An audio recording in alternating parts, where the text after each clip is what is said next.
Strengthening Faith 19. In a narration found in Sahih Bukhari, number 1773, the Holy Prophet Muhammad, peace and blessings be upon him, advised that the reward for an accepted holy pilgrimage is nothing except paradise. The real purpose of the holy pilgrimage is to prepare Muslims for their final journey to the hereafter. The same way a Muslim leaves behind their home, business, wealth, family, friends and social status in order to perform the holy pilgrimage, this will occur at the time of their death when they take their final journey to the hereafter. In fact, a narration found in Jami'a at-Tirmidhi, number 2379, advises that a person's family and wealth abandons them at their grave and only their deeds, good and bad, remain with them.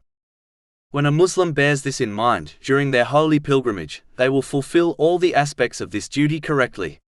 This Muslim will return home a changed person, as they will prioritize preparing for their final journey to the hereafter over amassing the excess aspects of this material world.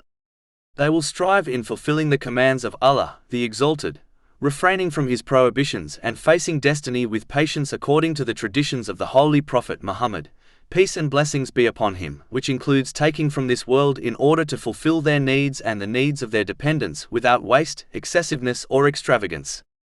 This will ensure they use the blessings they have been granted in ways pleasing to Allah, the Exalted. Muslims should not treat the holy pilgrimage as a holiday and a shopping trip, as this attitude defeats the purpose of it.